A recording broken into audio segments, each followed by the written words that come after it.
Перцепцијата за корупцијата во земјава не се подобрува, туку напротив, голем дел од граѓаните сметаат дека има се поголема корупција, бидејќи правната држава потврлува, односно нема казнивост ниту кај оние за кои што има сериозни докази за коруптивни дела.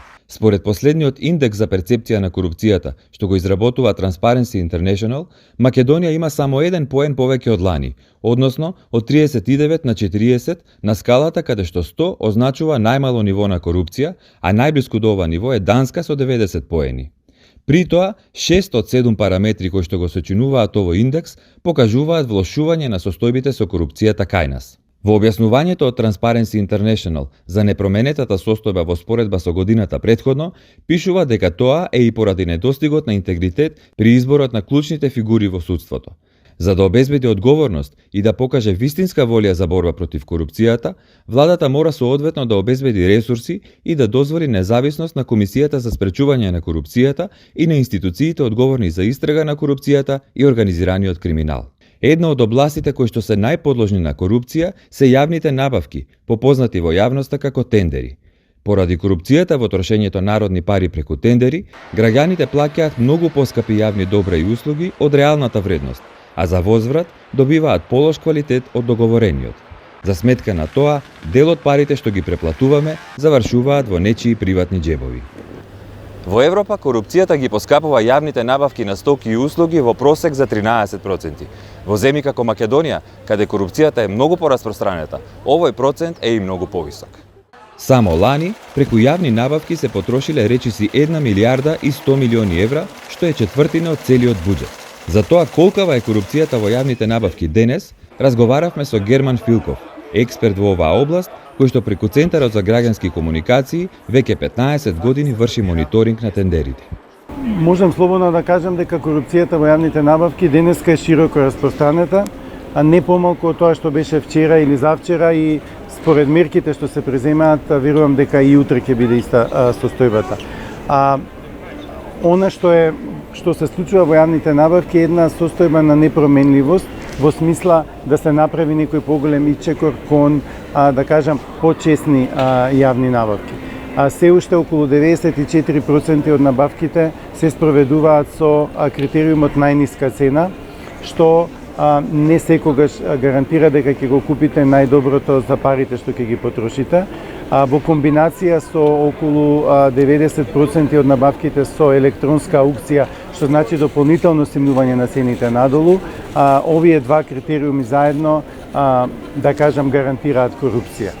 Понатаму се намалува бројот на просечниот број на понуди по еден тендер од 3,6, до кој што тешко дојдовме пред неколку години, на 3,3, за лани ќе биде нешто над 3. Поништувањата исто остануваат високи 30%, значи секој трет тендер се поништува.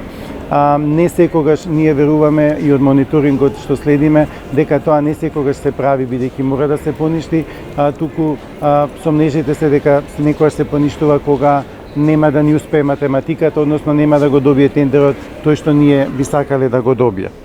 8% од вредноста на сите тендери се со постапката со преговарање без објавување оглас, која што е една понетранспарентна постапка, нема оглас и се преговара само со фирмите што ние одлучуваме да ги поканиме, а на 80% од овие тендери институциите одлучуваат да поканат само една фирма.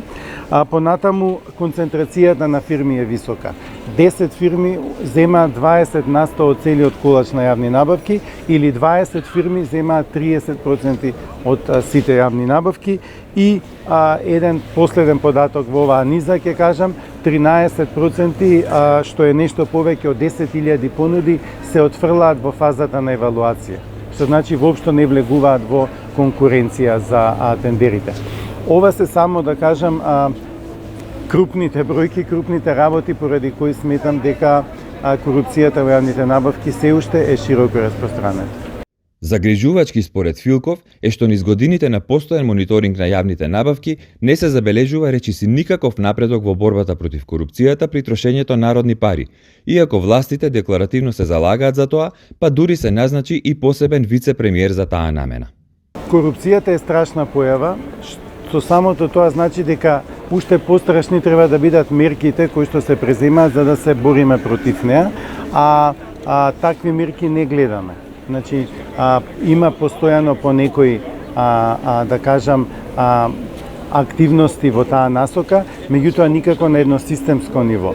Релативно новиот закон од 2019 година затвори доста вентили за корупција, да кажам, меѓутоа постојано се наоѓаат нови начини. Вие не можете постојано да го менувате законот како што произлегла некоја нова потреба, односно сомнеш простор за корупција. Борбата против корупција бара пожртвуваност, бара ставање крај на една практика и почнување нова практика. Од друга страна, тендерите се начин за финансирање за враќање на фирмите што ви помогнале за време на кампањата, за одржување на фирми што сега ве помагаат и така натаму, што значи кога таа пракса некоја влада ќе реши да ја прекине, мислам дека тоа ќе биде големиот чекор во борбата против корупцијата. Зборувајќи за откривањето корупција во трошењето народни пари, го прашавме Филков кои се првите сигнали кои отвораат сомнежи дека еден тендер мириса на корупција. Па има доста, да кажам, индикатори кога анализираме еден тендер кои што ни укажуваат дека нешто не е во ред со тендерот. Може да биде еден индикатор, доволно јасен и голем, може да бидат неколку, а може па да има и скриени да не може лесно да се откријат. И во сите фази од спроведување на постапката за јавни набавки лежат, да кажам, трикови кои што се користат за да се условно намести еден тендер, односно тендерот да го добие фирмата што сакаме. Прво, потребата за набавката, да се набави нешто што реално и не и треба на институцијата. Нема ни образложение зошто ни треба. Тоа е законска обврска, многу малку се применува, зошто ни треба да го набавиме нештото. Кога ќе седнеме и да објасниме зошто ни треба во тој квалитет, во таа количина, навистина некако ќе оправдаме дека ни треба таа набавка. Понатаму во нагодување на условите за учество, само една фирма да може да ги исполни. Или на техничката спецификација, опис на производот точно тој што ни треба. 80% од колите што се купуваат се со една понуда. Само една кола се квалификува да ги задоволи тие критериуми. Или пак многу слаб опис, многу широк опис, што значи дека исто така може да се даде било што на тој тендер. Понатаму во фазата на евалуација различен аршин за различни понуди. На еден му се бараат дополнителни документи, ако ги изоставил, на други не им се бараат и се отфрлаат и така натаму. Одолговлекување на донесување на одлуката за избор на најповолна понуда, понатаму поништување на постапката и кај договорот, општ договор, не конкретен договор, кој што не ги содржи точно описите, кој што нема точно оние елементи што треба да ги содржи еден договор и финално слабата контрола на реализација на договорите. Не знаеме дали тоа што сме го договориле, уште пострашно тоа што ни требало и сме го платиле, дали навистина ќе ни го испорачаат во таа количина со тој квалитет и во тој рок во кој што ни требал. Пошто сите тие се услови кои што понатаму некој ги задоволил, па затоа победил на тендер. Корупцијата е видлива појава, иако можеби делува апстрактно. Но сета лоша јавна инфраструктура или јавни услуги, како на пример во здравството или образованието, може да се последица на корупција, бидејќи очигледно како граѓани сме добиле полош квалитет од оној за кој што сме платиле. Таа има исклучително лоши ефекти и врз развојот на економијата, врз бизнис климата, особено за привлекувањето на странски инвеститори. Според проценките, високото ниво на корупција го намалува приливот на странски инвестиции за 11%. Корупцијата во јавните набавки има ефекти што ги гледаме и чувствуваме секојдневно. Тие на ниво на луѓе значат слаби, ненавремени, неквалитетни услуги на државните институции кон нас граѓаните, значат лоши патишта.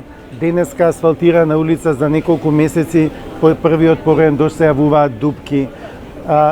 Вечер се става онаа зебра, значи пешачки премин се обележува, до утре са бајле 5 коли ќе поминат, веќе нема ништо од пешачкиот премин. Значи немање градинки за децата, значи во болница да ви речат да си ги купите инфузија, лекови и така натаму. Сето тоа е резултат на корупцијата во јавните набавки. Замислете дека 1 милиарда годишно евра се трошат за јавни набавки.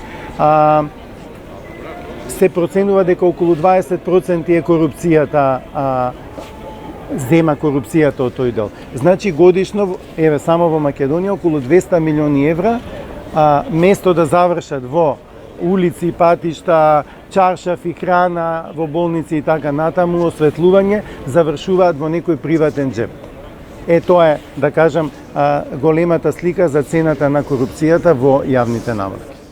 Освен детектирањето, го прашавме Филков што треба да се направи за да може да се искорени или барем намали корупцијата при трошењето народни пари.